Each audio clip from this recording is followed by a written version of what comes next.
Welcome back. How long have you been watching my channel? Let me know below. You ever wake up one morning thinking everything in your world is steady, even if a little lonely, a little bruised, and then within seconds, one message, just a few little words, completely knocks the air out of your chest like someone sucker punched you while you weren't looking? That was me, December 20th, 8:03 in the morning. I was still in my robe, standing at the kitchen counter with a lukewarm cup of coffee that had already been microwaved twice, scrolling through weather alerts and spam emails when my phone buzzed, and I saw Jake's name pop up. My younger brother. My only sibling. The last piece of family I had left that still lived within driving distance. I smiled, thinking maybe he was sending details for Christmas dinner. Maybe he was even gonna ask me to bring that bourbon pecan pie he pretends to hate, but always eats 3 slices of. Instead, I opened the message and read this. Hey, just a heads up, we're keeping Christmas smaller this year. Don't take it personal. It's just, we don't want pity vibes this time. I read it twice. Then a third time, like I'd missed a word that would make it make sense. And the moment it really hit me, that I was being uninvited to Christmas, not because of space, not because of illness, but because I was considered a vibe they didn't want in the room. I just stood there, frozen. Like the message itself had locked my joints in place. Pity vibes. That's what I had apparently become. A living, breathing reminder of something unpleasant. A sad energy. Not a person. Not a sister. Not the woman who had watched his kids every Friday night for the last 3 years, so he and Amy could have their sacred date night. Not the one who helped them stay afloat when Jake lost his job 2 winters ago and the mortgage company started calling my phone because my name was the silent backstop he forgot even existed. No, I was just a vibe. A bad one. Now, to really understand how deep that cut me, you need to know who I am, or at least who I was before that message landed in my life like a grenade. My name's Lila. 52. Divorced. No kids. Widowed for 6 years now. Lost my husband, Daniel, to a heart attack that struck between Thanksgiving and Christmas, like some cruel cosmic joke. 1 minute he was fixing the porch light, the next he was gone. Ever since then, the holidays haven't been easy, but I've made do. I put on a strong face, I bring the wine, I show up early to help set the table, and I stay late to help clean it. I smile in family pictures and laugh at the same stories Jake tells every year. I don't cry at dinner. I don't sit in a corner and talk about how hard it is. I don't bring up how quiet the house is when I get home. I've done everything I could to be strong for them. And still, apparently, I was a walking, talking reminder of something they didn't want to feel. Because grief makes people uncomfortable. And being single at 50 makes people uncomfortable. And being the one who always gives without needing anything in return, that apparently really makes people uncomfortable. Because eventually, you start to look like a mirror they don't want to see themselves in. I didn't respond. Not to that message, not the day after, not even on Christmas Eve when Amy posted their matching pajama photo on Facebook with the caption, "Family is everything." Family is everything. Right. Except when one of them makes you feel things you'd rather not face. Then family is disposable. Forgettable. Optional. I could have reached out. I could have asked, what the hell do you mean by pity vibes? I could have reminded them of all the things I've done that apparently weren't enough to earn me a chair at the table. But I didn't. Because for the first time in a long, long time, I didn't have the strength to beg someone to remember I exist. Instead, I sat there on the 20th of December in my little 2-bedroom ranch-style house, surrounded by boxes of ornaments I hadn't bothered to hang and cinnamon rolls I'd baked out of habit, watching reruns of shows I'd already memorized. I wasn't bitter, not yet. Just hollow. Like someone had taken a scoop out of my chest and left me walking around with a space where something used to be. And still, I didn't cry. I didn't break down. Because something in me, something I didn't even know was still alive, started to flicker. Not rage. Not sorrow. Something older. Sharper. Resolve. See, I had been the helper for so long I forgot what it felt like to stop. To take stock. To stop moving just long enough to ask myself a question that should have been obvious years ago. What am I actually getting out of this? And that right there is where things shifted. Because when you're the one who always gives, always shows up, always steps in before the damage gets done. People start to believe the damage was never real in the first place. They don't see what you fix. They just see peace. They think that's the natural state of things. They forget the one who made it possible. So the next morning, before the lights were even off on their tree, I pulled out my notebook, the one I used to keep track of the bills I helped them cover, the carpool schedules I built around their chaos, the quiet little favors that nobody ever asked for out loud, but everyone silently expected, and I made a decision. I wasn't going to blow up. I wasn't going to make a scene. I was going to shut it all down. Quietly. Completely. And without a single warning. And you know what? That's when it got interesting. Because when you take away the safety net that nobody ever thanked you for, suddenly everyone remembers how high they were flying and how hard they're about to fall. But let me ask you something, and I want you to really think about this before you answer. If someone erased you from their life because you made them uncomfortable, are you still obligated to keep theirs from falling apart? Would you have kept helping? Would you have shown up anyway? Or would you have done what I did and finally stopped pretending you were just a vibe? Let's see how they handled it when I finally stopped being the invisible glue. There's something cold and clean about silence when it follows years of quiet servitude, a silence not of neglect but of intent, sharp like glass, deliberate in a way that silence rarely is. After I read Jake's message and felt the sting of being labeled a pity vibe, I didn't rush to rage or impulsively cut cords out of spite. No, I sat with it. For days. Let it settle in the corners of my mind like dust in an attic that's been sealed too long. Because I realized finally, deeply, that what they had done wasn't new. It was just the first time they'd said it out loud. For years, I had been this invisible infrastructure supporting their lives, not with grand gestures or noisy sacrifices, but with the kind of consistent, behind-the-scenes presence that doesn't get applause because most people don't even notice it's there. I'd pick the kids up from school when daycare closed early, often without a thank you. I'd cover copays when Jake's insurance ran thin and they didn't want to dip into savings. I once paid off their electric bill after Amy accidentally forgot it for 3 months straight. And I did all of it not because I was asked, but because I thought that's what love looked like, showing up again and again, even when no one asked where you were coming from or what it cost to get there.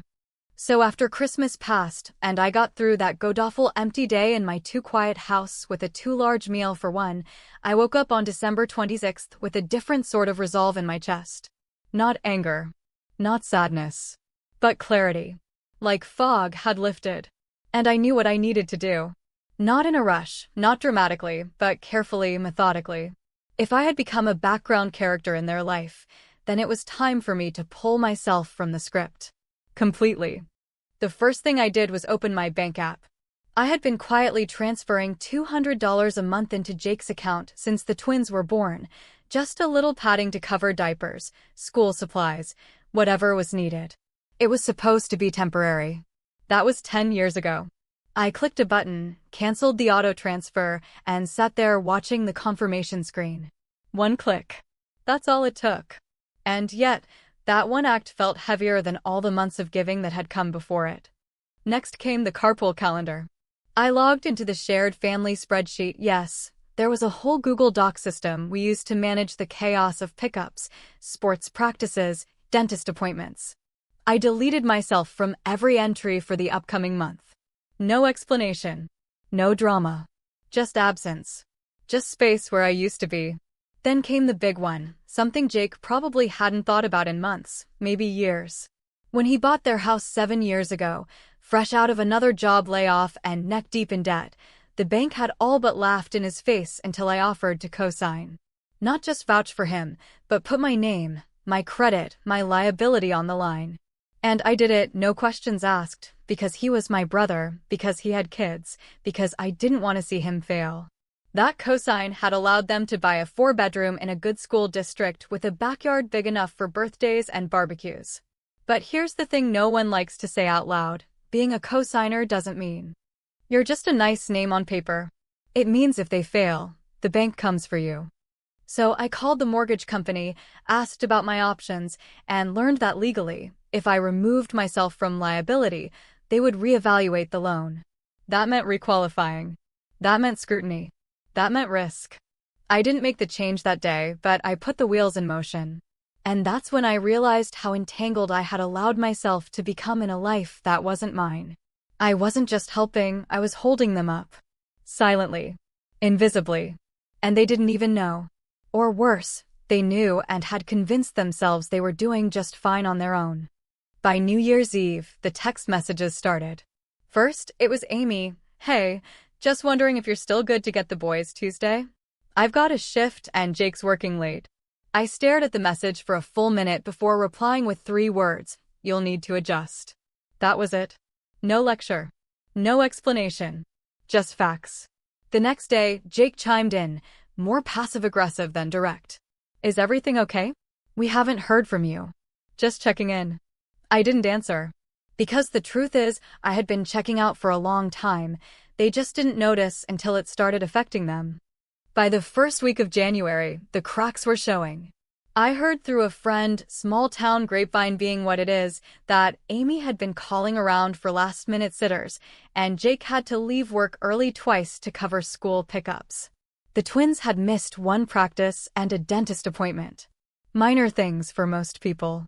But for a couple that built their life on the assumption that someone else would always clean up the slack, minor things were earthquakes. And here's the irony, the delicious, heartbreaking irony that only someone like me would fully appreciate. I wasn't trying to sabotage anything. I wasn't plotting revenge. I was just stopping.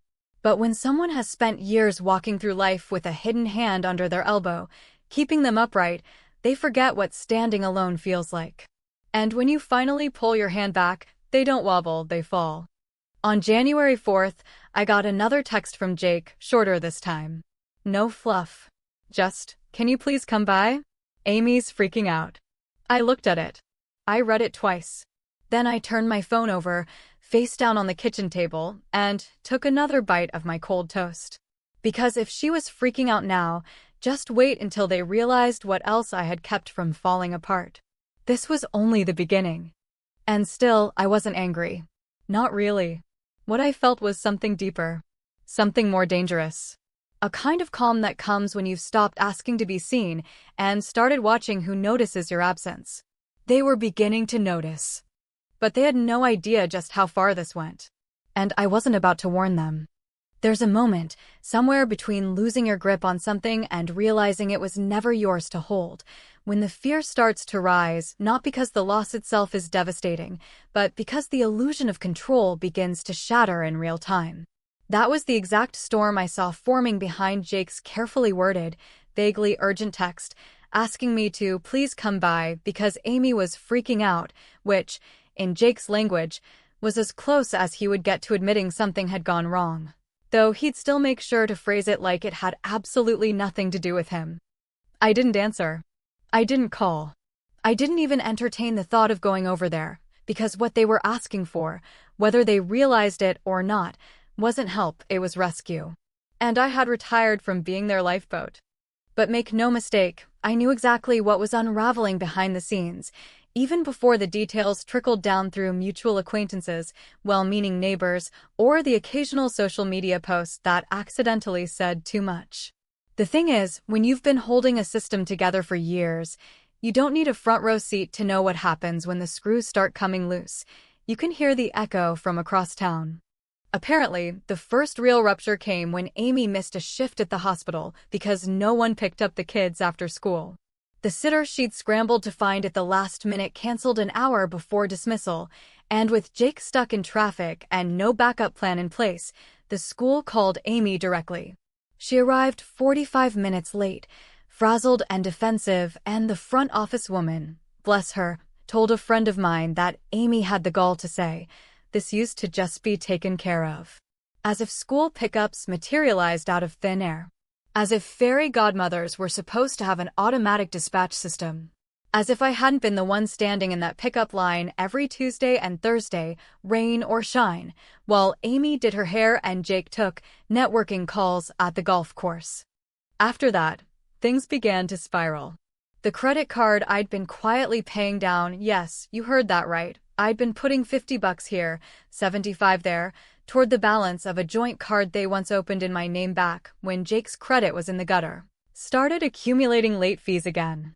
That triggered a fraud alert from the bank, and Jake had the audacity to text me, asking if I'd made a weird purchase from Amazon Japan. No, Jake. That was just the financial structure collapsing under the weight of your own negligence. I didn't respond. Instead, I closed the account.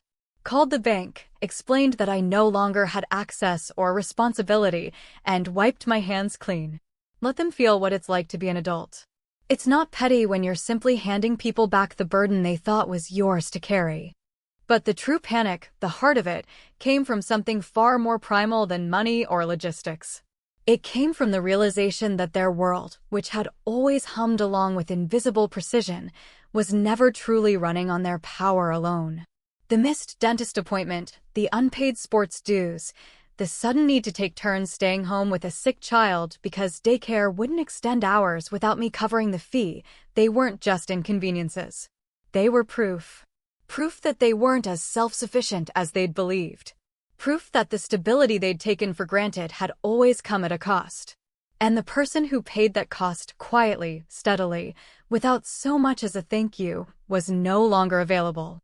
Around mid-January, I ran into Amy at the grocery store, in the frozen foods aisle, of all places, standing in front of the pizza selection with a look on her face like she couldn't decide whether to cry or scream. I could have ignored her. I should have. But I'm not cruel, not naturally anyway, so I offered a polite nod and kept pushing my cart. But she followed me. Literally followed me down the aisle, pretending to look at soup, before blurting out, "Are you mad at us or something?" The way she said it, light, almost performative, like we were still playing some game where the stakes were imaginary, made my stomach turn. I turned, looked her dead in the eye, and asked, as calmly as I could, "Do you really not understand what's happening here?" She blinked, taken aback, as if I'd thrown a glass of cold water in her face, and then muttered something about not wanting drama, not around the kids, and how Jake was just trying to set boundaries, how they needed positive energy in their home, especially after the stress of last year. And that was the moment, right there, where everything inside me snapped into focus, not from anger, not from resentment, but from the clarity that only comes when you finally realize you've been cast as the villain in a play you were funding. "Boundaries," I said, repeating her words slowly, tasting it like something bitter. "You want boundaries? That's exactly what I'm giving you. You don't want me in your space, your home, your holidays? Fine. But you don't get to exclude me and still rely on everything I provide behind the curtain. That's not boundaries. That's cowardice." She opened her mouth to argue, to protest, to claim she hadn't meant it that way, but I didn't wait for her to finish. I walked away, left my cart half full in the aisle. Because that was the moment I realized something else, something darker. They hadn't excluded me because I was a burden. They'd excluded me because I reminded them of who they really were without the scaffolding I provided. They weren't grateful. They were ashamed. And now that shame was turning to panic. But here's the cruel, quiet truth about panic: it doesn't happen all at once. It creeps in slowly, like water under a door, soaking into the carpet before you even realize the flood has started. And by the time you try to dry it out, the damage is already permanent. Jake hadn't called me yet. Not with his voice. But I could feel it coming. The breaking point. The collapse. And I was ready. Not to fix it. To watch. There's a cruel irony that rests quietly beneath most family dynamics, a kind of silent agreement that whoever plays the role of the responsible one, usually the eldest, usually the quiet, dutiful kind, is expected to give more, forgive faster, and never keep score, because the very act of remembering what you've done makes you seem petty, as though kindness should come with amnesia. But the truth is, I remember everything, not because I've sat around tallying favors on some invisible ledger, but because those memories were forged in moments when I was alone, choosing to carry weight that wasn't mine because no one else was willing. And when that happens often enough, the memory doesn't fade, it etches itself into the architecture of who you are. Jake was 8 when Mom and Dad died. A rainy Tuesday in March, 2 hours after midnight, the kind of phone call you don't forget, even if you spend the rest of your life trying.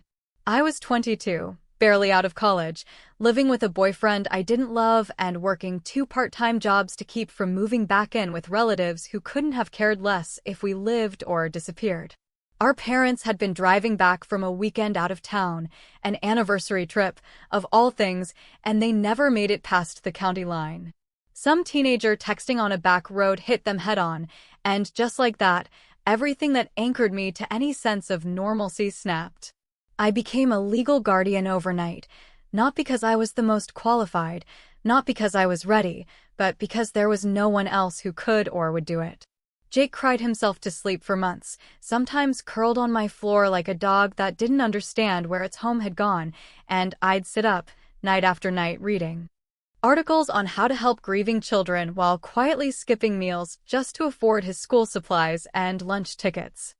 I got him through high school, barely, because he always hated structure and thought rules were suggestions, but I stood in the front row at his graduation, clapping harder than anyone else, even when he forgot to look for me in the crowd. I co-signed his first student loan, paid the deposit on his college dorm, and sent care packages every month that he rarely acknowledged receiving. And when he dropped out after one semester, deciding it wasn't for him, I didn't scream or judge. I helped him find a job at a mechanic's garage and gave him my old car, a beat-up Honda with a crooked bumper, so he could get there. That same Honda stayed with him until 2 years into his marriage, when it finally died outside a 7-Eleven with both his twins in the back seat, and guess who he called? Not his wife. Me. I paid for that tow, by the way. And the new alternator. And the rear tires. And yes, that was long after he had moved into the house I helped him buy, the house he now calls his own, the one he believes he earned with hard work and a little luck, forgetting, or maybe refusing to admit, that the down payment came from me. Not as a loan. As a gift. A secret, buried gesture of love I never asked him to acknowledge publicly because I knew how fragile his pride was, especially in front of Amy, who always wanted a man who provided, even if she didn't look too closely at where that provision came from. When they first moved in, I was over there every weekend, unpacking boxes, painting trim, fixing cabinet doors that didn't align properly. I planted their first flower bed while they were out running errands, just to surprise them. I spent that entire spring pruning, watering, and mulching so that by summer the place would feel like a home, not just a building. And I did all of it quietly, without posting about it, without drawing attention to myself, because I believed, and maybe this is the biggest lie I told myself, that if I just kept showing up, they'd never make me feel like I didn't belong. But then came the years when my presence became background noise, when I'd offer to take the kids for the weekend and get a shrug of acceptance instead of gratitude. When I'd drop off groceries during rough months and find them left in the pantry without a single word of thanks. And I told myself over and over that this was love. That love is thankless. That love gives without keeping track. But there's a difference between giving without expectation and being erased. And they erased me. So now, watching them flail in the absence of the support I once offered freely, it's not schadenfreude that fills me, it's recognition. They're not panicking because I disappeared. They're panicking because they finally noticed I was there at all. That's the thing about invisible labor. When it stops, it doesn't make noise, it creates a vacuum. And vacuums don't scream. They suck the air out of the room. This truth became impossible to ignore when Amy, after our awkward grocery aisle interaction, decided to show up at my house unannounced. She knocked with that same brittle confidence I remembered from years ago, when she first married Jake and tried to reframe me as a helper, a well-meaning older sister who didn't quite know how to let go. I opened the door, leaning into the frame, not inviting her in. She didn't ask. She just started talking, fast and defensive, as if the speed of her words might shield her from the sting of their meaning. "You're punishing us," she said, arms folded like a defiant teenager. "And I get it, you're hurt, but this is affecting our children. They're confused. They keep asking why you don't come around anymore, why you missed Ava's recital and Ben's science fair." I let the words hang in the air, thick and unmoving. Before replying, I didn't realize I was still expected to be present after being asked not to bring pity vibes into your home. Her mouth twitched. She wanted to deny it, to claim it was taken out of context, but the phrase was her husband's, and she knew it.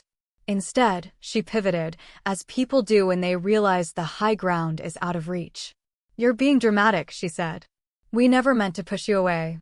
Jake was just trying to protect the mood. The holidays are hard enough without heaviness. Heaviness. That's what I had become. Not a person. Not a sister. Just an atmospheric problem. I stared at her and said, without raising my voice, "I know everything. I know what I've done. I know what I've carried. I know what you've taken for granted. And now, you get to know what it's like when I stop." She didn't cry. Not then. But I saw the flicker in her eyes, the dawning realization that I wasn't bluffing, that this wasn't some petty protest or emotional game. This was the permanent withdrawal of a foundation she never bothered to acknowledge. She left without saying goodbye. And I stood there alone in the doorway of a house I paid for with my own sweat, holding my silence like armor because they had forgotten who I was. But I hadn't. And I was done reminding them. There is a particular kind of silence that settles right before something inevitable breaks, not the loud, explosive kind of break you see in movies, where doors slam and voices rise, but a quieter, heavier rupture, like ice cracking beneath your feet while everything above remains eerily still. That was the air around my house the day Jake finally showed up, parked his truck halfway across the sidewalk, and stepped out looking not just tired or angry, but truly hollow. Like the scaffolding that once held him together had been eaten through by something slow and corrosive, and now he didn't even know where to begin putting himself back together. I saw him from the kitchen window. He didn't knock at first.